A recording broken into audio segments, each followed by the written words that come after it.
ಕ್ಕಾಗಿ ಯೋಹಾನ ಬರೆದ ಸುವಾರ್ತೆ 2ನೇ ಅಧ್ಯಾಯ 13ರಿಂದ 22 ವಾಕ್ಯಗಳನ್ನ ಓದುವುದನ್ನ ಕೇಳಿಸಿಕೊಳ್ಳೋಣ. John's Gospel, chapter 2, verse 13 to 22. Let us hear the reading. ಯೇಸು ದೇವಾಲಯದಲ್ಲಿ ವ್ಯಾಪಾರವನ್ನು ನಿಲ್ಲಿಸಿದ್ದು. ಆಗ ಯೆಹೂದ್ಯರ ಪಸ್ಕ ಹಬ್ಬವು ಹತ್ತಿರ ಬಂದಿದ್ದರಿಂದ ಯೇಸು ಯೆರೂಸಲೇಮಿಗೆ ಹೋದನು. ಅಲ್ಲಿ ದೇವಾಲಯದೊಳಗೆ ದನ, ಕುರಿ, ಪಾರಿವಾಳ ಮಾರುವವರನ್ನು ಕೂತಿರುವ ಚೀನಿವಾರರನ್ನು ಕಂಡು ಹಗ್ಗದಿಂದ ಕೊರಡೆ ಮಾಡಿ ಅದರಿಂದ ಕುರಿ, ದನ ಸಹಿತ ಎಲ್ಲರನ್ನು ದೇವಾಲಯದ ಹೊರಕ್ಕೆ ಅಟ್ಟಿ ಚೀನಿವಾರರ ರೊಕ್ಕವನ್ನು ಚೆಲ್ಲಿ ಮೇಜುಗಳನ್ನು ಕೆಡವಿದನು. ಪಾರಿವಾಳ ಮಾರುವವರಿಗೆ, ಇವುಗಳನ್ನು ಇಲ್ಲಿಂದ ತಕೊಂಡು ಹೋಗಿರಿ, ನನ್ನ ತಂದೆಯ ಮನೆಯನ್ನು ಸಂತೆ ಮಾಡಬೇಡಿರಿ ಎಂದು ಹೇಳಿದನು. ಆಗ ನಿನ್ನ ಆಲಯಾಭಿಮಾನವು ಬೆಂಕಿಯಂತೆ ನನ್ನನ್ನು ದಹಿಸುತ್ತದೆ ಎಂದು ಬರೆದ ಮಾತು ಶಿಷ್ಯರ ನೆನಪಿಗೆ ಬಂತು. ಯೆಹೂದ್ಯರು ಆತನನ್ನು, ನಿನಗೆ ಇದನ್ನೆಲ್ಲ ಮಾಡುವ ಅಧಿಕಾರ ಉಂಟೆಂಬುದಕ್ಕೆ ಏನು ಸೂಚಕ ಕಾರ್ಯವನ್ನು ತೋರಿಸುತ್ತೀ ಎಂದು ಕೇಳಿದಕ್ಕೆ ಯೇಸು, ಈ ದೇವಾಲಯವನ್ನು ಕೆಡವಿರಿ, ನಾನು 3 ದಿನದಲ್ಲಿ ಅದನ್ನು ಎಬ್ಬಿಸುವೆನು ಅಂದನು. ಅದಕ್ಕೆ ಯೆಹೂದ್ಯರು, ಈ ದೇವಾಲಯವನ್ನು ಕಟ್ಟುವುದಕ್ಕೆ 46 ವರ್ಷ ಹಿಡಿಯಿತು, ನೀನು 3 ದಿನದಲ್ಲಿ ಅದನ್ನು ಎಬ್ಬಿಸುವೆಯೋ ಅಂದರು. ಆದರೆ ಆತನು ತನ್ನ ದೇಹವೆಂಬ ದೇವಾಲಯದ ವಿಷಯವಾಗಿ ಆ ಮಾತನ್ನು ಹೇಳಿದನು. ಆದುದರಿಂದ ಆತನು ಸತ್ತು ಬದುಕಿ ಎದ್ದ ಮೇಲೆ ಈ ಮಾತು ಆತನ ಶಿಷ್ಯರ ನೆನಪಿಗೆ ಬಂದು ಶಾಸ್ತ್ರದಲ್ಲಿ ಬರೆದದ್ದನ್ನು ಆತನ ಮಾತನ್ನು ಅವರು ನಂಬುವವರಾದರು. ಯೇಸು ಒಬ್ಬ 28ನೇವರೆಗೂ ಅಲ್ಲ ಬರೋದು? ಓಕೆ. ಆತನು 28 ಸಾಕು. ಓದಿದಂತ ವಾಕ್ಯ ಭಾಗವನ್ನು, ಓದಲಿರುವ ವಾಕ್ಯ ಭಾಗವನ್ನು ದೇವ್ರ ತಾನೇ ಆಶೀರ್ವದಿಸಿಕೊಡಲಿ. ಜೀವ ಸ್ವಪ್ನ ದೇವ್ರ ತಾನೇ ತನ್ನ ಜೀವಳ ವಾಕ್ಯಗಳ ಮೂಲಕ ನನ್ನ ಮತ್ತು ನಿಮ್ಮ ಸಂಗಡ ಮಾತನಾಡಲಿ. ಪ್ರಿಯ ದೈವಜನರೇ, ಕರ್ತನಾದ ಯೇಸು ಕ್ರಿಸ್ತನು ಯೋಹಾನ ಬರೆದ ಸುವಾರ್ತೆಯಲ್ಲಿ 2ನೇ ಅಧ್ಯಾಯದಲ್ಲಿ ಮೊಟ್ಟ ಮೊದಲನೇದಾಗಿ ನಾವು ಧ್ಯಾನಿಸಿದೆವು. ತನ್ನ ಶಕ್ತಿಯನ್ನ ಬಯಲುಪಡಿಸಿದ 13ನೇ ವಾಕ್ಯದಿಂದ 22ನೇ ವಾಕ್ಯದವರೆಗೆ ನೋಡುವಾಗ ಆತನ ಅಧಿಕಾರ ಮತ್ತು ಉಳಿದ ವಾಕ್ಯಗಳಲ್ಲಿ ಆತನು ತನ್ನ ದೈವಿಕತ್ವವನ್ನ ಬಯಲುಪಡಿಸುವುದನ್ನ ಕುರಿತು ನಾವು ಧ್ಯಾನಿಸುತ್ತಿದ್ದೇವೆ. ಗಮನಿಸಿರಿ, ಕಳೆದ ದಿನವೂ ಕೂಡ ಧ್ಯಾನಿಸಿದ್ದೇವೆ. ಆದರೂ ಕೂಡ ನಮ್ಮ ನೆನಪಿಗೋಸ್ಕರವಾಗಿ ಆ ವಾಕ್ಯಗಳನ್ನು ಪುನಃ ನಾವು ಶೇಖರಿಸಿಕೊಳ್ಳೋಣ. 13ನೇ ವಾಕ್ಯದಲ್ಲಿ ನಾವು ಗಮನಿಸಿದೆವು, ಪಾಸ್ಕ ಹಬ್ಬವನ್ನ ಆಚರಿಸುವ ಸಲುವಾಗಿ ಕರ್ತನಾದ ಯೇಸು ಕ್ರಿಸ್ತನು ಯೆರೂಸಲೇಮಿಗೆ ಹೋದನು. ಧರ್ಮಶಾಸ್ತ್ರದ ಪ್ರಕಾರ ಹೆಚ್ಚು ಕಡಿಮೆ 12 ವರ್ಷದ ಮೇಲ್ಪಟ್ಟಂತ ಎಲ್ಲಾ ಪುರುಷರು ಕೂಡ ಈ ಒಂದು ಪಾಸ್ಕ ಹಬ್ಬದಲ್ಲಿ ಪಾಲು ತೆಗೆದುಕೊಳ್ಳಬೇಕೆಂಬುದಾಗಿ ಧರ್ಮೋಪದೇಶ ಕಾಂಡ ಮತ್ತು ವಿಮೋಚನಾ ಕಾಂಡಗಳಲ್ಲಿ ದೇವರ ಆಜ್ಞೆ ಇದೆ. ಆಜ್ಞೆಯ ಪ್ರಕಾರ ಆ ಒಂದು ಹಬ್ಬಗಳಲ್ಲಿ ಅವರು ಪಾಲನ್ನ ತೆಗೆದುಕೊಳ್ಳಬೇಕಾಗಿದೆ. ಆ ಒಂದು ಪಾಸ್ಕ ಹಬ್ಬದಲ್ಲಿ ನಾವುಗಳು ಗಮನಿಸುತ್ತೇವೆ, ಅವರು ಪಾರಿವಾಳಗಳನ್ನ ಸಮರ್ಪಿಸುತ್ತಿದ್ದರು, ಕುರಿಗಳನ್ನ ಸಮರ್ಪಿಸುತ್ತಿದ್ದರು, ಪಶುಗಳನ್ನ ಸಮರ್ಪಿಸಿ ದೇವರಿಗೆ ಯಜ್ಞಗಳನ್ನ, ಬಲಿದಾನಗಳನ್ನ ಮಾಡುತ್ತಿದ್ದರು. ಈ ಎಲ್ಲಾ ವಿಧವಾದಂತ ಆರಾಧನೆಗಳು, ಚಟುವಟಿಕೆಗಳು ಏನನ್ನು ಕುರಿತು ಮಾತನಾಡುತ್ತದೆ ಎಂಬುದಾಗಿ ಗಮನಿಸುವಾಗ, ಕರ್ತನಾದ ಯೇಸು ಕ್ರಿಸ್ತನು ಶಿಲುಬೆಯ ಮೇಲೆ ಆತನು ಮಾಡಲಿರತಕ್ಕಂತ ತ್ಯಾಗ, ಸಮರ್ಪಣೆ, ಬಲಿದಾನವನ್ನ ಕುರಿತು ಈ ಒಡಂಬಡಿಕೆಯ ಎಲ್ಲಾ ಆರಾಧನೆಯ ಕ್ರಮಗಳು ಅಥವಾ ಬಲಿದಾನಗಳು ಮಾತನಾಡುವಂತಹದ್ದಾಗಿದೆ ಎಂಬುದಾಗಿ ನಮ್ಮ ಗಮನದಲ್ಲಿ ನಾವು ತೆಗೆದುಕೊಳ್ಳೋಣ. ಕರ್ತನಾದ ಯೇಸು ಕ್ರಿಸ್ತನು ಯೆರೂಸಲೇಮಿನ ಆಲಯದಲ್ಲಿ ಆರಾಧಿಸಲು ಬಂದಾಗ, ಪ್ರಿಯರೇ ಗಮನಿಸಿರಿ, ಅತಿ ಪವಿತ್ರ ಸ್ಥಾನ ಮತ್ತು ಎಲ್ಲರಿಗೋಸ್ಕರವಾಗಿ ಸೇರಿ ಬರುವಂತ ಆಂಗಣ ಮತ್ತು ಅನ್ಯರಿಗೋಸ್ಕರವಾಗಿ, ಅನ್ಯರು ಅಂದರೆ ಯೆಹೂದ್ಯರಲ್ಲದವರು ಆರಾಧಿಸಲು ನೆರೆದು ಬರತಕ್ಕಂತ ಸ್ಥಳ. ಈ ರೀತಿಯಾದಂತ ಒಂದು ವ್ಯವಸ್ಥೆಯನ್ನ, ಮಾದರಿಯನ್ನ ಯೆರೂಸಲೇಮಿನ ಆಲಯದಲ್ಲಿ ನಾವುಗಳು ಗಮನಿಸಬಹುದು. ಕರ್ತನಾದ ಯೇಸು ಕ್ರಿಸ್ತನು ಆಲಯವನ್ನ ಪ್ರವೇಶ ಮಾಡಿದಾಗ ದೇವರ ವಾಕ್ಯದಲ್ಲಿ ನಾವು ಗಮನಿಸಿದೆವು, ಆ ಆಲಯದಲ್ಲಿ ಅವರುಗಳು ವ್ಯಾಪಾರವನ್ನ ಮಾಡುತ್ತಿದ್ದರು. ದೇವರ ವಾಕ್ಯ ಬಹಳ ಸ್ಪಷ್ಟವಾಗಿ ತಿಳಿಸುವಂತದ್ದಾಗಿದೆ. ದನ, ಕುರಿ, ಪಾರಿವಾಳ ಅವರು ಮಾರ್ತಾ ಇದ್ರು. ಮಾತ್ರವಲ್ಲ, ಅಲ್ಲಿ ಅವರು ಹಣವನ್ನು ಕೂಡ ಅವರು ತಮ್ಮ ಬದಲಾವಣೆಯನ್ನ ಮಾಡಿಕೊಳ್ಳುತ್ತಿದ್ದರು. So it's also foreign exchange, they will exchange the money also. So ಪ್ರಿಯರೇ, ಈ ಒಂದು ದೇವಾಲಯ ಹೇಗಿದೆ ಎಂಬುದಾಗಿ ನೋಡುವಾಗ ಅದು ವ್ಯಾಪಾರದ ಸ್ಥಳವಾಗಿದೆ. ಈ ದೇವಾಲಯದಲ್ಲಿ ಅನ್ಯರು ಬಂದು ದೇವರನ್ನ ಆರಾಧಿಸಬೇಕು, ಅನ್ಯರು ಬಂದು ದೇವರ ಮಹಿಮೆಯನ್ನ ನೋಡಬೇಕು, ಅನ್ಯರು ಬಂದು ಆರಾಧನೆಯಲ್ಲಿ ಅವರು ಸಹ ಸೇರಿ ದೇವರನ್ನ ಆರಾಧಿಸಬೇಕು, ಅನ್ಯರು ಬಂದು ದೇವರ ವಾಕ್ಯಗಳನ್ನ ಸ್ವರಗಳನ್ನ ಕೇಳಿಸಿಕೊಳ್ಳಬೇಕು. ಆದರೆ ಈ ಆರಾಧನೆಯ ಸ್ಥಳ ಏನಾಗಿದೆ? ಆರಾಧನೆಯ ಸ್ಥಳ ಯೇಸುಸ್ವಾಮಿ ಮಾತುಗಳನ್ನ ಕೇಳುವುದಾದರೆ 16ನೇ ವಾಕ್ಯ, ನನ್ನ ತಂದೆಯ ಮನೆಯನ್ನು ಸಂತೆ ಮಾಡಬೇಡಿರಿ. ನಾವು ದೇವರ ಸ್ವರವನ್ನ ಕೇಳಿಸಿಕೊಳ್ಳುವುದಾ ಅಥವಾ ದನ ಕುರಿಗಳ ಪಾರಿವಾಳ ಸ್ವರವನ್ನ ಕೇಳಿಸಿಕೊಳ್ಳುವುದಾ? ನಾವು ದೇವರನ್ನ ಆರಾಧಿಸುವುದಾ ಅಥವಾ ಅಲ್ಲಿ ಮಾರುವವರಾದಂತ ವ್ಯಾಪಾರಸ್ಥರು ಮತ್ತು ಕೊಳ್ಳುವವರು ಇವರ ಧ್ವನಿಯನ್ನ ಕೇಳಿಸಿಕೊಳ್ಳುವುದಾ?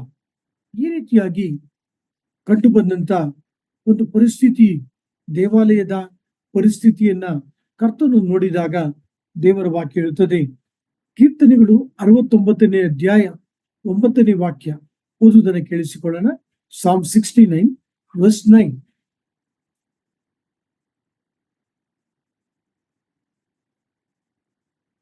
ಹದಿನೇಳನೇ ವಾಕ್ಯದಲ್ಲೂ ಕೂಡ ಬರೆಯಲ್ಪಟ್ಟಿದೆ, ನಿನ್ನ ಆಲಯ ಅಭಿಮಾನವು ಬೆಂಕಿಯಂತೆ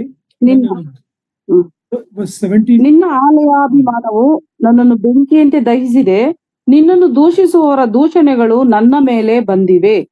ಇದು ಕೀರ್ತನೆ 69:9 ಪ್ರವಾದನೆಯ ರೂಪದಲ್ಲಿ ಬರೆಯಲ್ಪಟ್ಟಂತ ವಾಕ್ಯ. ಈ ಒಂದು ವಾಕ್ಯ, ಈ ವಾಕ್ಯ ಭಾಗದಲ್ಲಿ 17ನೇ ವಾಕ್ಯ, ಯೋಹಾನ ಬರೆದ ಸುವಾರ್ತೆ 2ನೇ ಅಧ್ಯಾಯ 17ನೇ ವಾಕ್ಯದಲ್ಲಿ ಶಿಷ್ಯರ ನೆನಪಿಗೆ ಬಂದಿತು ಎಂಬುದಾಗಿ ದೇವರ ವಾಕ್ಯ ತಿಳಿಸುವಂತದ್ದಾಗಿದೆ. ಅದರ ಮೂಲಕ ಏನಾಯ್ತು? ಅದರ ಮೂಲಕ ಶಿಷ್ಯರು ಯೇಸುವನ್ನ ನಂಬಿದರು. ಯೇಸುವು ಇದೆಲ್ಲವನ್ನ ಮಾಡಿದನೆಂಬುದಾಗಿ ಶಿಷ್ಯರು ನಂಬಿದರು. ಪ್ರಿಯ ದೈವ ಜನರು, ನೀವು ನಾನು ಈ ಒಂದು ಆತ್ಮೀಯ ಪಾಠಗಳನ್ನ ತಮ್ಮ ಜೀವಿತದಲ್ಲಿ ನಮ್ಮದಾಗಿಸಿಕೊಳ್ಳೋಣ.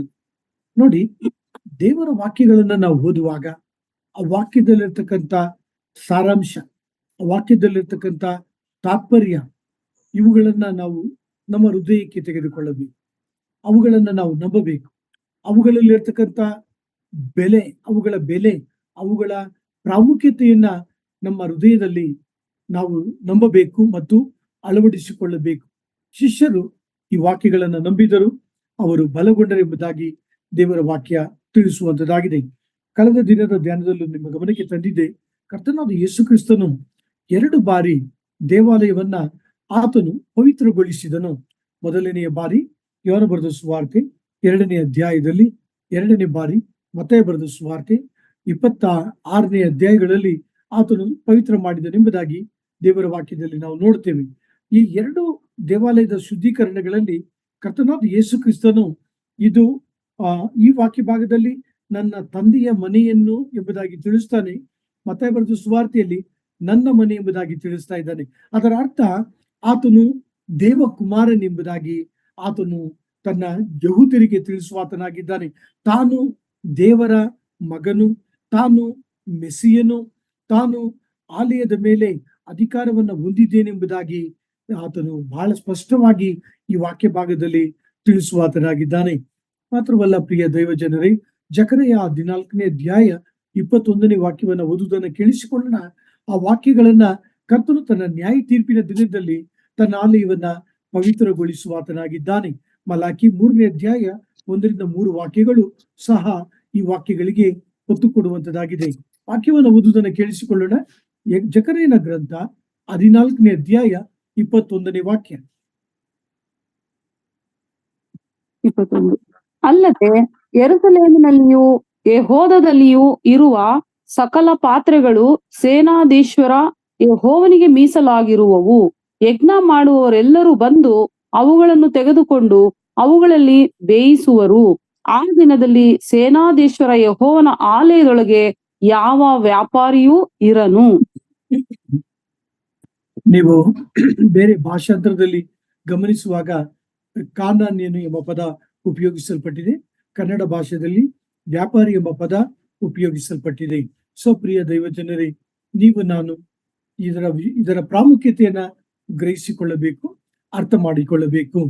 ಯೇಸು ಸ್ವಾಮಿಯ ಒಂದು ವೈರಾಗ್ಯ ಏನೆಂಬುದಾಗಿ ನೋಡುವಾಗ ದೇವರ ಆಲಯದ ಮೇಲೆ ಅಭಿಮಾನ, ಆ ಅಭಿಮಾನದ ನಿಮಿತ್ತವಾಗಿ ಆತನು ದಹಿಸಲ್ಪಟ್ಟನೆಂಬುದಾಗಿ ದೇವರ ವಾಕ್ಯ ತಿಳಿಸುವಂತದ್ದಾಗಿದೆ.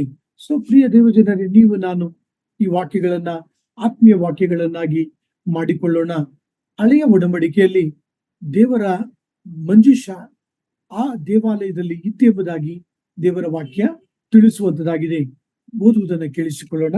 ಆ ವಿಮೋಚನಾ ಕಾಂಡ 40ನೇ ಅಧ್ಯಾಯ 34-35 ವಾಕ್ಯಗಳು.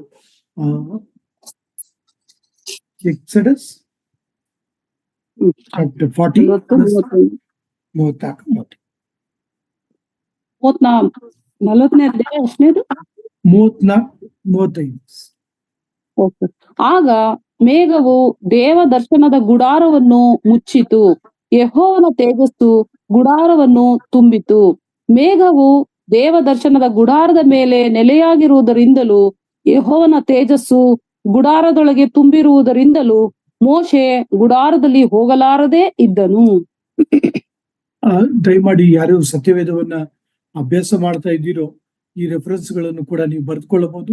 2 ಪೂರ್ವಕಾಲ ವೃತ್ತಾಂತ 7ನೇ ಅಧ್ಯಾಯ 1-3 ವಾಕ್ಯಗಳು, ಎಸೆಕೇಲನ ಗ್ರಂಥ 10ನೇ ಅಧ್ಯಾಯ. ಈ ವಾಕ್ಯಗಳಲ್ಲಿ ನೀವು ಧ್ಯಾನಿಸುವುದಾದರೆ ದೇವರ ತೇಜಸ್ಸು ಅಥವಾ ದೇವರ ಪ್ರಭಾವ, ಮಹಿಮೆ ದೇವಾಲಯದಲ್ಲಿ ತುಂಬಿತ್ತು, ನೆಲೆಗೊಂಡಿತ್ತು ಎಂಬುದಾಗಿ ಈ ವಾಕ್ಯ ಭಾಗಗಳಲ್ಲಿ ನಾವು ಧ್ಯಾನಿಸುತ್ತೇವೆ.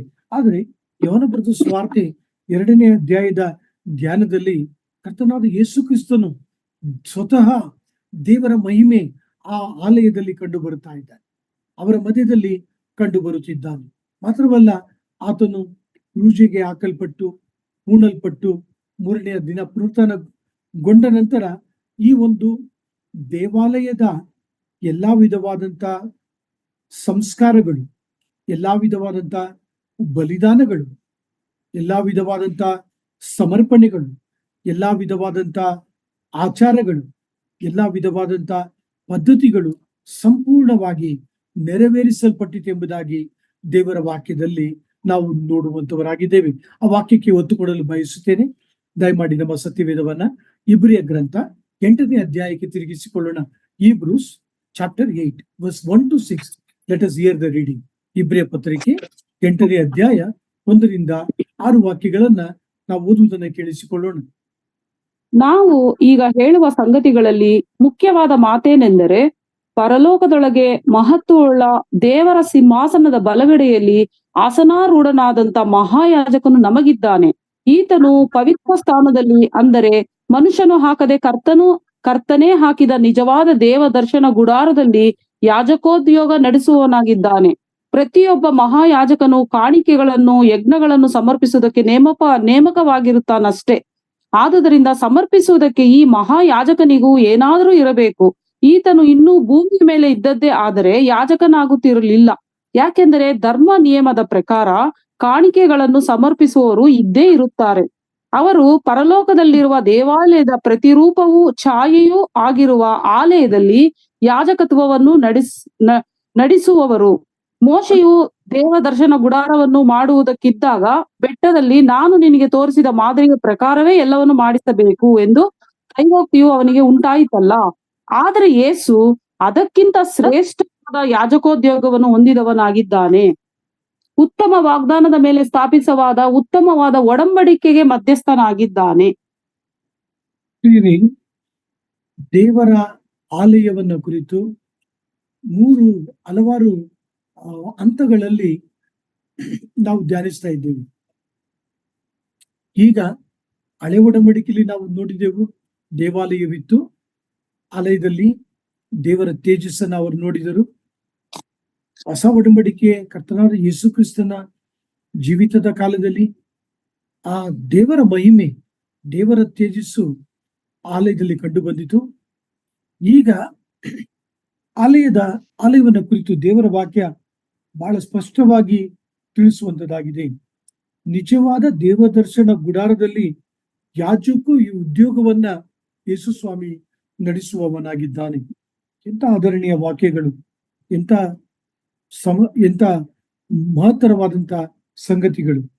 ಇನ್ನು ಯಾವ ಬಲಿದಾನಗಳು ಕೂಡ ಅವಶ್ಯವಿಲ್ಲ. ಕರ್ತನೆ ತಾನೇ, ಆತನ ಬಲಿದಾನ ನಮಗೆ ಸಾಕಾಗಿದೆ ಎಂಬುದಾಗಿ ಈ ವಾಕ್ಯಗಳು ಬಾಯಲುಪಡಿಸುವಂತದ್ದಾಗಿದೆ. ಹೌದು ಪ್ರಿಯ ದೈವ ಜನರೇ, ಈ ಒಂದು ವಾಕ್ಯ ಧ್ಯಾನದ ಮೂಲಕ ನಮ್ಮ ಆತ್ಮೀಯ ಜೀವಿತಕ್ಕೆ ನಾವು ಏನನ್ನ ತೆಗೆದುಕೊಳ್ಳೋಣ. ಕರ್ತನಾದ ಯೇಸು ಕ್ರಿಸ್ತನು ಆಲಯದ ಯಜಮಾನನಾಗಿದ್ದಾನೆ, ಆಲಯಕ್ಕೆ ಒಡೆಯನಾಗಿದ್ದಾನೆ, ಆಲಯದ ಮೇಲೆ ಆತನು ಅಧಿಕಾರ ಉಳ್ಳವನಾಗಿದ್ದಾನೆ. ಮಾತ್ರವಲ್ಲ, ಆತನು ತನ್ನ ರಕ್ತದಿಂದ ನಮ್ಮನ್ನ ಕೊಂಡುಕೊಳ್ಳುವುದರ ಮೂಲಕ 1 ಕೊರಿಂಥ ಪತ್ರಿಕೆ 6ನೇ ಅಧ್ಯಾಯ 19-20ನೇ ವಾಕ್ಯದ ಪ್ರಕಾರ ಪವಿತ್ರಾತ್ಮ ದೇವರು ವಾಸ ಮಾಡುವಂತ ಆಲಯವನ್ನಾಗಿ ನಮ್ಮನ್ನ ಮಾಡಿದ್ದಾರೆ ಎಂಬುದಾಗಿ ನಾವುಗಳು ತಿಳಿದುಕೊಳ್ಳುತ್ತೇವೆ. ನೀವು ಕ್ರಯಕ್ಕೆ ಕೊಳ್ಳಲ್ಪಟ್ಟವರು, ನೀವು ನಿಮ್ಮ ಸ್ವತ್ತಲ್ಲ ಎಂಬುದಾಗಿ ದೇವರ ವಾಕ್ಯ ಹೇಳುವಂತದ್ದಾಗಿದೆ. ವಾಕ್ಯವನ್ನ ಆಲಿಸುತ್ತಿರುವಂತ ನನ್ನ ಪ್ರಿಯ ಸಹೋದರ ಸಹೋದರಿಯರು, ನಿಮಗೆ ಗೊತ್ತಾ, ನನ್ನ ದೇಹ, ನಿಮ್ಮ ದೇಹ ದೇವರು ವಾಸ ಮಾಡುವಂತ ಆಲಯವಾಗಿದೆ ಎಂಬುದಾಗಿ ನಾವು ತಿಳಿದಿದ್ದೇವಾ? ದೇವಾಲಯ ಅಂದರೆ ದೇವರು ವಾಸ ಮಾಡುವ ಆಲಯ. ಸೊ ನೀವು ನಾನು ಈ ಒಂದು ನಮ್ಮ ದೇಹವೆಂಬ ಆಲಯವನ್ನ, ದೇವರು ವಾಸ ಮಾಡುವ ಆಲಯವನ್ನ ನಾವು ಶುದ್ಧವಾಗಿ ಇಟ್ಟುಕೊಳ್ಳಬೇಕು, ನಾವು ಪವಿತ್ರವಾಗಿ ಇಟ್ಟುಕೊಳ್ಳಬೇಕು. ಮಾತ್ರವಲ್ಲ, ಕರ್ತನಾದ ಯೇಸು ಕ್ರಿಸ್ತನು ಆ ದಿನಗಳಲ್ಲಿ ಯಾವ ರೀತಿಯಾಗಿ ಆಲಯದ ಮೇಲೆ, ತಂದೆಯ ಆಲಯದ ಮೇಲೆ ಆತನು ವೈರಾಗ್ಯವುಳ್ಳವನಾಗಿದ್ದನೋ, ಅದೇ ರೀತಿಯಾಗಿ ನೀವು ನಾನು ನಮ್ಮ ಜೀವಿತದಲ್ಲಿ ನಾವು ಯಾವ ಮಂದಿರಕ್ಕೆ ಹೋಗಿ, ಸ್ಥಳಕ್ಕೆ ಹೋಗಿ ಆರಾಧನೆ ಮಾಡ್ತೇವೋ ಆ ಆಲಯದ ವಿಷಯದಲ್ಲೂ ಕೂಡ ನಾವು ವೈರಾಗ್ಯವುಳ್ಳವರಾಗಿರಬೇಕು. ನಮ್ಮ ಆತ್ಮೀಯ ಆಲಯದ ಮೇಲೂ ನಾವು ವೈರಾಗ್ಯವುಳ್ಳವರಾಗಿರಬೇಕು. ಪರಿಶುದ್ಧತೆಯಲ್ಲಿ ನಮ್ಮನ್ನ ಕಾಪಾಡಿಕೊಳ್ಳಬೇಕು. ನಮ್ಮ ಒಂದು ದೇಹ ಆರಾಧನೆಗಾಗಿ ಮೀಸಲಿಡಬೇಕು. ನಮ್ಮ ದೇಹ ಪ್ರಾರ್ಥನೆ ಮಾಡುವುದಕ್ಕಾಗಿ ಮೀಸಲಿಡಬೇಕು.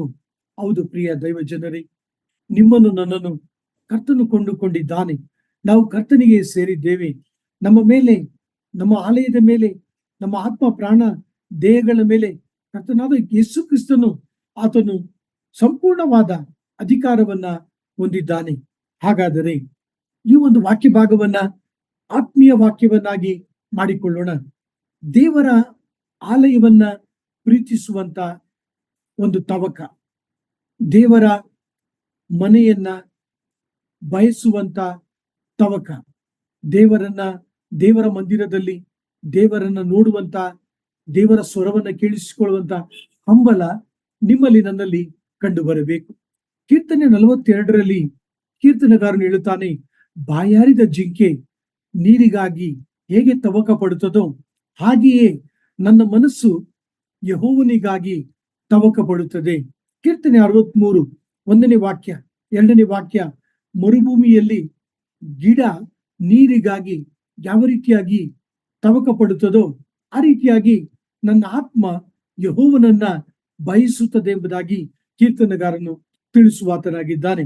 ಕೀರ್ತನೆ 122, ಬನ್ನಿರಿ ಯೆಹೋವನ ಮಂದಿರಕ್ಕೆ ಹೋಗೋಣ ಬಾ ಎಂಬುದಾಗಿ ಜನರು ನನ್ನನ್ನು ಕರೆದಾಗ ನನಗೆ ಬಹಳ ಸಂತೋಷವಾಯಿತು ಎಂಬುದಾಗಿ ದೇವರ ವಾಕ್ಯ ತಿಳಿಸುವಂತದ್ದಾಗಿದೆ. ಹಾಗಾದರೆ ನೀವು ನಾನು ದೇವರ ಆಲಯವನ್ನ ಪ್ರೀತಿಸುತ್ತೇವಾ? ಆರಾಧನೆ ಕೂಟ ನಡೀತಾ ಇದೆ, ಪ್ರಾರ್ಥನೆ ಕೂಟ ನಡೀತಾ ಇದೆ, ಸತ್ಯವೇದ ಕೂಟ ನಡೀತಾ ಇದೆ, ವಿಶೇಷ ಸಹೋದರಿಯರ ಕೂಟ ನಡೀತಾ ಇದೆ, ಮಕ್ಕಳ ಮಧ್ಯದಲ್ಲಿ ಕೂಟ ನಡೀತಾ ಇದೆ, ಉಪವಾಸ ಕೂಟ ನಡೀತಾ ಇದೆ. ನಾವು ಅವುಗಳಲ್ಲಿ ಹೇಗೆ ಭಾಗವಹಿಸುತ್ತೇವೆ? ಪ್ರಿಯರೇ, ನಿಮ್ಮ ನೆನಪನ್ನ ಕೆದಕಲು ಬಯಸುತ್ತೇನೆ. ಈ ಉದಾಹರಣೆಗಾಗಿ ಈ IPL ಕ್ರಿಕೆಟ್ ಮ್ಯಾಚ್ ಅನ್ನ ತೆಗೆದುಕೊಡ್ರಿ, ಅಥವಾ ಒಂದು ಫುಟ್ಬಾಲ್ ಮ್ಯಾಚ್ ಅನ್ನ ತೆಗೆದುಕೊಡ್ರಿ, ಅದನ್ನ ನೋಡುವಾಗ ಹೇಗೆ ನೋಡ್ತಾರೆ? ಅವ್ರು ಬ್ಯಾಂಡ್ ಅನ್ನ ಹೊಡಿತಾರೆ, ನೋಡ್ತಾರೆ. ಮತ್ತು ಆ ರೋಡ್ ಅಲ್ಲೂ ಕೂಡ ಬ್ಯಾಂಡ್ ಹೊಡ್ಕೊಂಡು ಸ್ಟೇಡಿಯಂಗೆ ಹೋಗ್ತಾರೆ, ಪಟಾಕಿ ಹೊಡಿತಾರೆ. ಎಷ್ಟೋ ಸಂಭ್ರಮ, ಎಷ್ಟೋ ಆನಂದ. ತಾತ್ಕಾಲಿಕವಾದಂತ ಒಂದು ಕ್ರೀಡೆ, ತಾತ್ಕಾಲಿಕವಾದಂತ ಸಂತೋಷ ಕೊಡುವಂತ ಕ್ರೀಡೆ. ನಾನ್ ನಿಮ್ಗೆ ಏನ್ ಹೇಳ್ತಾ ಇದ್ದೀನಿ ಅಂದ್ರೆ, ನಾವು ಹೋಗುವಂತ ಆಲಯಗಳಿಗೆ ನಾವು ಡ್ಯಾನ್ಸ್ ಮಾಡ್ಕೊಂಡು ಹೋಗಿ ಎಂಬುದಾಗಿ ನಾನು ಹೇಳ್ತಾ ಇಲ್ಲ. ದುಃಖದಲ್ಲಿ ಹೋಗಬೇಡ್ರಿ.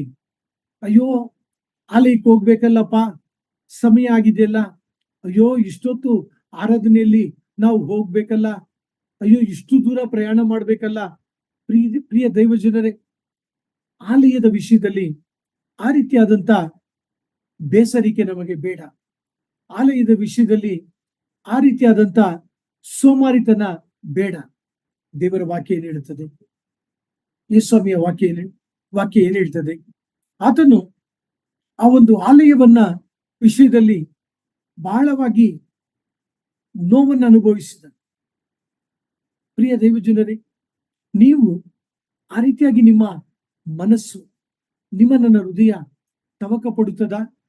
ದೇವರ ಆಲಯಕ್ಕೆ ಹೋಗ್ಬೇಕು, ದೇವರನ್ನ ನೋಡ್ಬೇಕು, ದೇವರನ್ನ ಆರಾಧಿಸಬೇಕು, ದೇವರ ಮಕ್ಕಳ ಅನ್ಯೋನ್ಯತೆಯಲ್ಲಿ ನಾನು ಪಾಲು ತೆಗೆದುಕೊಳ್ಳಬೇಕು, ಕರ್ತನ ಮೇಜಿನಲ್ಲಿ ಪಾಲು ತೆಗೆದುಕೊಳ್ಳಬೇಕು, ದೇವರಿಗೆ ನಾನು ಕೃತಜ್ಞತೆಯನ್ನು ಸಲ್ಲಿಸಬೇಕೆಂಬುದಾಗಿ ಆ ಒಂದು ಹಂಬಲ ನಮ್ಮಲ್ಲಿ ಇದೆಯಾ? ಆ ಒಂದು ಹಸಿವು ನಮ್ಮಲ್ಲಿದೆಯಾ? ನಾವು ದೇವರ ಆಲಯವನ್ನ ಪ್ರೀತಿಸುತ್ತೇವಾ? ಪ್ರಿಯ ದೈವಜನರೇ, ನಮ್ಮ ಜೀವಿತವನ್ನ ಪರೀಕ್ಷಿಸಿಕೊಳ್ಳೋಣವೇ? ನಮ್ಮ ಆಲಯ ದೇವರ ಆಲಯವಾಗಿದೆ. ಈ ಆಲಯದಲ್ಲಿ ನಾವು ಹೆಚ್ಚಾಗಿ ಪ್ರಾರ್ಥನೆ ಮಾಡ್ತೇವಾ? ಈ ಆಲಯದಲ್ಲಿ ಹೆಚ್ಚಾಗಿ ದೇವರನ್ನ ಆರಾಧಿಸುತ್ತೇವಾ? ದೇವರು ನಮಗೆ ಆರೋಗ್ಯ ಕೊಟ್ಟಿದ್ದಾನೆ, ದೇವರು ನಮಗೆ ಆಯುಷ್ಕಾಲವನ್ನು ಕೊಟ್ಟಿದ್ದಾನೆ, ದೇವರು ನಮ್ಮನ್ನ ಜೀವಿತರ ಸಂಖ್ಯೆಯಲ್ಲಿ ಇಟ್ಟಿದ್ದಾನೆ. ಹಾಗಾದರೆ ನಮ್ಮ ಶಕ್ತಿಯನ್ನ, ನಮ್ಮ ಬಲವನ್ನ, ನಮ್ಮ ಸಾಮರ್ಥ್ಯವನ್ನ, ನಮ್ಮ ಸಮಯವನ್ನ ನಾವು ಹೇಗೆ ಉಪಯೋಗ ಮಾಡುತ್ತಿದ್ದೇವೆ? ಪ್ರಿಯ ದೈವಜನರೇ, ಯಾಕೆ ಈ ವಾಕ್ಯಗಳನ್ನ, ಈ ಒಂದು ಆತ್ಮೀಯ ಪಾಠವನ್ನ ಹೇಳುತ್ತಿದ್ದೇನೆ ಎಂಬುದಾಗಿ ನೋಡುವಾಗ, ಸೈತಾನನು ಒಂದು ತಂತ್ರ ಏನೆಂಬುದಾಗಿ ನೋಡುವಾಗ, ವಿಮೋಚನಾ ಕಾಂಡದಲ್ಲಿ ಮೋಶೆ ಆರೋನರು ಫರೋಹನ ಬಳಿ ಬಂದು ಕೇಳುತ್ತಾರೆ, ದೇವರನ್ನು ಆರಾಧಿಸಬೇಕು, ಕಳುಹಿಸಿಕೊಡಿ ಎಂಬುದಾಗಿ ಕೇಳ್ತಾರೆ.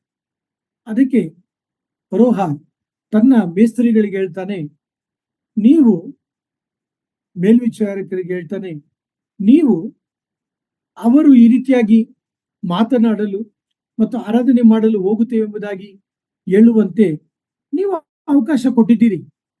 ನೀವು ಏನ್ ಮಾಡ್ಬೇಕು? ಅವರನ್ನ ದುಡಿಮೆಗೆ ಹಚ್ಚಬೇಕು. ನೀವೇನ್ ಮಾಡ್ಬೇಕು? ಅವರು ಯಾವಾಗಲೂ ಚಟುವಟಿಕೆಗಳಲ್ಲಿ ನಿರತರಾಗಿರುವಂತೆ ಅವರಿಗೆ ಕೆಲಸಗಳನ್ನ ಕೊಡ್ರಿ, ಅವರಿಗೆ ಜವಾಬ್ದಾರಿಗಳನ್ನ ಕೊಡ್ರಿ ಎಂಬುದಾಗಿ ಫರೋಹ ಅಂದು ತನ್ನ ಮೇಲ್ವಿಚಾರಕರಿಗೆ ಆತನ ಅಪ್ಪಣೆ ಮಾಡಿದನು. ಈ ದಿನ ದೇವರ ಮಕ್ಕಳು, ಬ್ರದರ್, ಸಿಸ್ಟರ್, ಯಾಕೆ ಚರ್ಚಿಗೆ ಬರಲಿಲ್ಲ? ಆರಾಧನೆಗೆ ಯಾಕೆ ಬರಲಿಲ್ಲ? ಅಯ್ಯೋ ಬ್ರದರ್, ಮನೆಯಲ್ಲಿ ದೂರದಿಂದ ಬಂಧುಗಳು ಬಂದಿದ್ರು. ಅಯ್ಯೋ ಬ್ರದರ್, ಮೈ ಹುಷಾರಿರ್ಲಿಲ್ಲ. ಅಯ್ಯೋ ಬ್ರದರ್, ಓದ್ಬೇಕಾಗಿತ್ತು. ಅಯ್ಯೋ ಬ್ರದರ್, ಪರೀಕ್ಷೆ ಇದೆ, ಸಿದ್ಧವಾಗಬೇಕಾಗಿತ್ತು. ಪ್ರಿಯ ದೈವಜನ, ವೈರಾಗ್ಯ, ದೇವರ ಆಲಯದ ವಿಷಯದಲ್ಲಿ ವೈರಾಗ್ಯ. ಈ ದಿನಗಳಲ್ಲಂತೂ ಆನ್ಲೈನ್ ಸೇವೆ ಪರಿಚಯ ಇರುವ ಕಾರಣ ಅದನ್ನ ನಾವು ಬಹಳ ದುರುಪಯೋಗ ಪಡಿಸಿಕೊಳ್ಳುವಂತವರಾಗಿದ್ದೇವೆ. ಪ್ರಿಯ ದೈವಜನರೇ, ಆನ್ಲೈನ್ಗಳ ಸೇವೆ ಪರಿಚರ್ಯ ಅಗತ್ಯ, ಅದು ದೇವರ ಚಿತ್ತ, ದೇವರ ಉದ್ದೇಶ. ಅದನ್ನ ನಾವು ಬಹಳ ಲಾಭಕರವಾದಂತ ರೀತಿಯಲ್ಲಿ ಉಪಯೋಗಿಸಬೇಕು. ಅದನ್ನು ನಾವು ದುರುಪಯೋಗ ಪಡಿಸಿಕೊಳ್ಳಬಾರದು. ಆದ ಕಾರಣ ಪ್ರಿಯ ದೈವಜನರೇ, ಆಲಯವನ್ನ ಕುರಿತು ನಾವು ಧ್ಯಾನಿಸುತ್ತಿದ್ದೇವೆ. ನಮ್ಮ ಆಲಯ, ನಮ್ಮ ಜೀವಿತ ಹೇಗಿದೆ? ನಾವು ಎಷ್ಟು ಸಮಯ ಕೆಲಸ ಮಾಡಲು ನಾವು ಕಳೆಯುತ್ತೇವೆ? ಎಷ್ಟು ಸಮಯ ನಿದ್ದೆ ಮಾಡಲು ಕಳೆಯುತ್ತೇವೆ? ಎಷ್ಟು ಸಮಯ ಪ್ರಯಾಣ ಮಾಡಲು ಕಳೆಯುತ್ತೇವೆ? ನಮ್ಮ ಜೀವಿತವನ್ನ, ನಮ್ಮ ಸಮಯವನ್ನ ನಾವು ಹೇಗೆ ಅವುಗಳನ್ನ ಭಾಗವಾಗಿ ಮಾಡಿಕೊಂಡು ಉಪಯೋಗಿಸುತ್ತಿದ್ದೇವೆ ಎಂಬುದಾಗಿ ನಮ್ಮ ಜೀವಿತವನ್ನ ಪರೀಕ್ಷಿಸಿಕೊಳ್ಳೋಣವೇ? ನಾವು ದೇವರ ಆಲಯವನ್ನ ಪ್ರೀತಿಸುತ್ತೇವಾ? ದೇವ ಜನರನ್ನ ಪ್ರೀತಿಸುತ್ತೇವಾ? ದೇವರ ಮಕ್ಕಳನ್ನ ಪ್ರೀತಿಸುತ್ತೇವಾ? ನಮ್ಮ ಜೀವಿತವನ್ನ ಪರೀಕ್ಷಿಸಿಕೊಳ್ಳೋಣ. ಪರೀಕ್ಷಿಸಿಕೊಂಡು ಈ ವಾಕ್ಯದ ಬೆಳಕಿನಲ್ಲಿ ಕರ್ತನೆ, ನಿನ್ನ ಹಾಗೆ ನೀನು ಯಾವ ರೀತಿಯಾಗಿ ಯೆರೂಸಲೇಮಿನ ಆಲಯದ ಪರಿಸ್ಥಿತಿಯನ್ನು ನೋಡಿ ಕರ್ತನೆ, ನಿನ್ನ ಅಭಿಮಾನ ಬೆಂಕಿಯಂತೆ ನಿನ್ನನ್ನು ದಹಿಸಿತೋ, ಆ ರೀತಿಯಾಗಿ ನನ್ನ ದೇಹವೆಂಬ ಆಲಯದ ವಿಷಯದಲ್ಲೂ, ನಾನು ಸ್ಥಾನಿಕ ಸಂಘಗಳಲ್ಲಿ ಹೋಗಿ ಆರಾಧಿಸುವಂತ ಆಲಯದ ವಿಷಯದಲ್ಲೂ ನಾನು ಅಭಿಮಾನ ಉಳ್ಳವನಾಗಿರುವಂತೆ ಸಹಾಯ ಮಾಡು. ಕೀರ್ತನೆ 100 ಹೇಳುತ್ತದೆ, ಆತನ ಆಲಯದಲ್ಲಿ ಕೃತಜ್ಞತೆಯೊಡನೆ ಬನ್ನಿರಿ, ಆತನ ಆಂಗಣಕ್ಕೆ ಸ್ತುತಿಯೊಡನೆ ಬನ್ನಿ.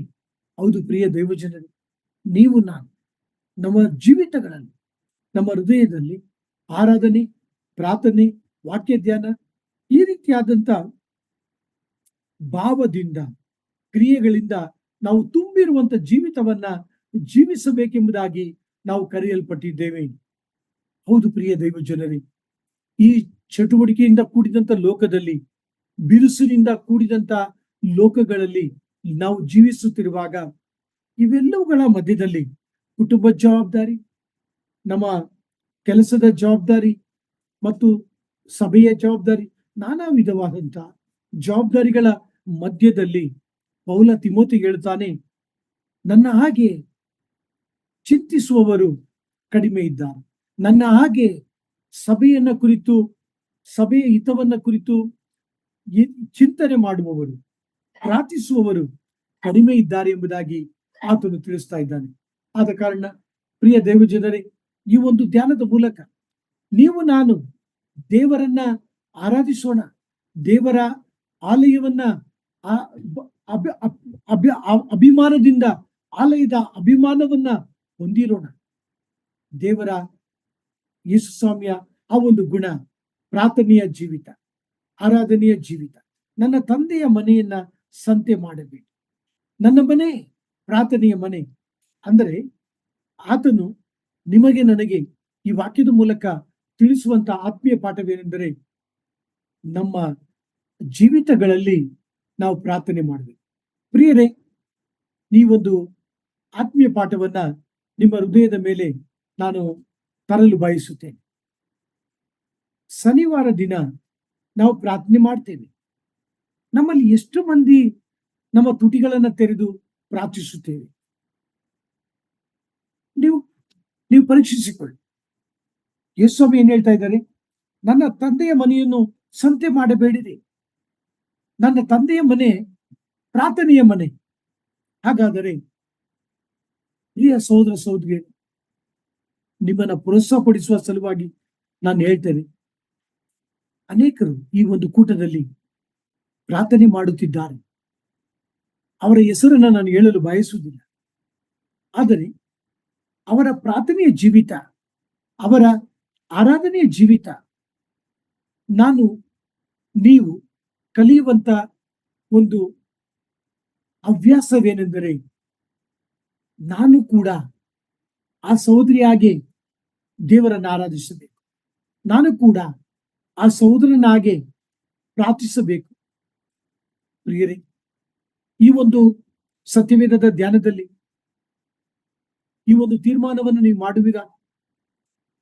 ದೇವರೇ, ನನ್ನನ್ನು ನಿನ್ನ ರಕ್ತದಿಂದ ಕೊಂಡುಕೊಂಡಿ, ನನ್ನನ್ನು ನಿನ್ನ ಆಲಯವನ್ನಾಗಿ ಮಾಡಿಕೊಂಡಿ, ನಾನು ಆರಾಧಿಸಲು ಸಹಾಯ ಮಾಡು.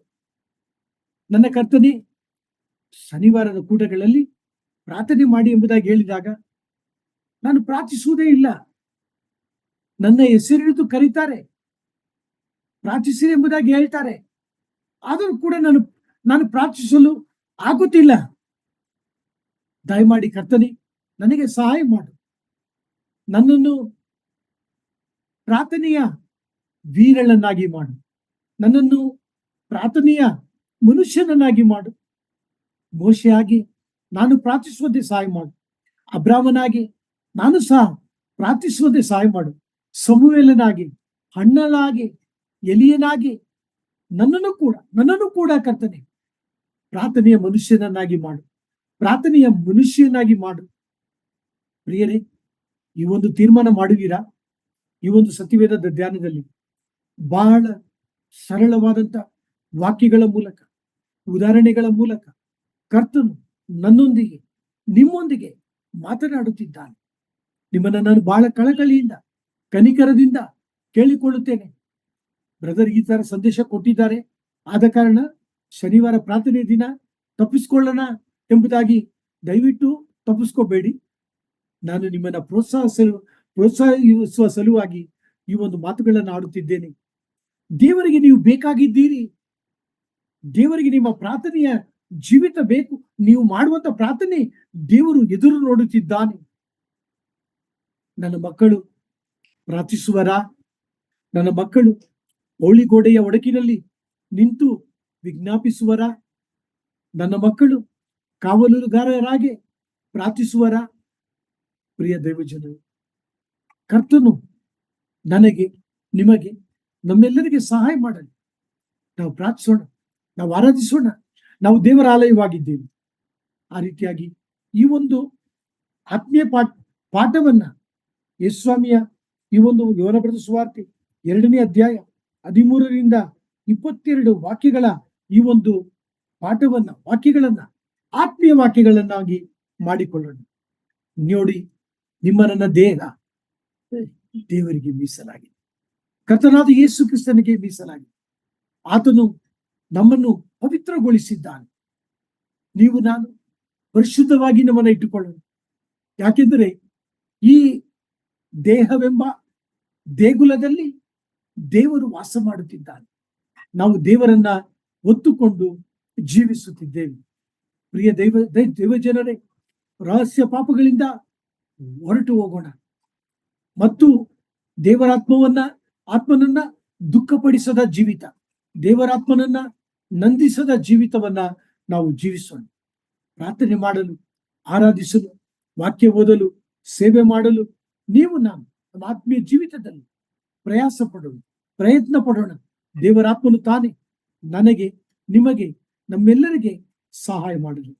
ಪ್ರಿಯ ದೈವಜನರೇ, ದೇವರ ಆಲಯದಲ್ಲಿ ನಾವು ಹೋಗುವಾಗ ನಾವು ಸಕಲ ಸಿದ್ಧತೆಯಿಂದ ಹೋಗೋಣ. ದೇವರ ಆಲಯಕ್ಕೆ ನಾವು ಹೋಗುವಾಗ ಸರಿಯಾದ ಸಮಯಕ್ಕೆ ಹೋಗೋಣ ಅಂತ ಒಂದು ಸಮರ್ಪಣೆಯುಳ್ಳ ಜೀವಿತವನ್ನ ನೀವು ನಾನು ಜೀವಿಸೋಣ. ನನ್ನ ತಂದೆ ತಾಯಿಗಳ ನೆನಪು ನನಗೆ ಬರ್ತದೆ. ನನಗೆ ತಿಳುವಳಿಕೆ ಬಂದ ದಿನದಿಂದ ಅವರು ನನ್ನನ್ನು ದೇವಾಲಯಕ್ಕೆ ಕರೆದುಕೊಂಡು ಹೋಗ್ತಾ ಇದ್ರು. ನಾವು ರೋಮನ್ ಕೆಥೋಲಿಕ್ ಕುಟುಂಬದಿಂದ ಬರ್ತಾ ಇದ್ದೇವೆ, ಹಿನ್ನೆಲೆಯಿಂದ. ಆದ ಕಾರಣ ಈ ಒಂದು ಕ್ಲುಪ್ತ ಚಿಕ್ಕ ಸಾಕ್ಷಿನ ನಿಮ್ಮ ಜೊತೆಗೆ ಹಂಚಿಕೊಳ್ಳಲು ಬಯಸುತ್ತೇನೆ. ನನ್ನ ತಂದೆ, ನನ್ನ ತಾಯಿ ಈಗ ಇಲ್ಲ, ಆದರೆ ಅವರು ನನ್ನ ಜೀವಿತದಲ್ಲಿ ಹಾಕಿದಂತ ಅಡಿಪಾಯ, ಅವರು ನನ್ನ ಜೀವಿತದಲ್ಲಿ ನನಗೆ ಮಾಡಿದಂತ ಮಾರ್ಗದರ್ಶನಕ್ಕೆ ನಾನು ಅವರನ್ನ ವಂದಿಸುತ್ತೇನೆ. ಅಂತ ದೈವ ಭಕ್ತಿಯುಳ್ಳ ಆತ್ಮೀಯ ತಂದೆ ತಾಯಿಗಳನ್ನ ದೇವರು ನನಗೆ ಕೊಟ್ಟದಕ್ಕಾಗಿ ಅವರನ್ನ ವಂದಿಸುತ್ತೇನೆ. ಭಾನುವಾರ, ಸೋಮವಾರ, ಮಂಗಳವಾರ, ಬುಧವಾರ, ಗುರುವಾರ, ಶುಕ್ರವಾರ, ಶನಿವಾರ, ಭಾನುವಾರ ಪ್ರತಿದಿನ ಅವರು ನನ್ನನ್ನು ದೇವಾಲಯಕ್ಕೆ ಕರೆದುಕೊಂಡು ಹೋದರು. ಪ್ರತಿದಿನ ಅವರು ದೇವರ ಸಮ್ಮುಖಕ್ಕೆ ನನ್ನನ್ನು ಕರೆದುಕೊಂಡು ಹೋದರು. ಆರಾಧನೆ ಮಾಡಲು ಕಲಿಸಿದರು, ಪ್ರಾರ್ಥನೆ ಮಾಡಲು ಕಲಿಸಿದರು, ದೇವರ ಸೇವೆ ಮಾಡಲು ಕಲಿಸಿದರು, ದೇವರ ಮನೆಯನ್ನ ಪ್ರೀತಿಸಲು ಕಲಿಸಿದರು. ವಾಕ್ಯವನ್ನ ಆಲಿಸುತ್ತಿರುವಂತ ಪ್ರಿಯ ತಂದೆ ತಾಯಿಗಳೇ, ನೀವು ನಿಮ್ಮ ಮಕ್ಕಳಿಗೆ ಆ ರೀತಿಯಾಗಿ ಕಲಿಸುವಿರಾ?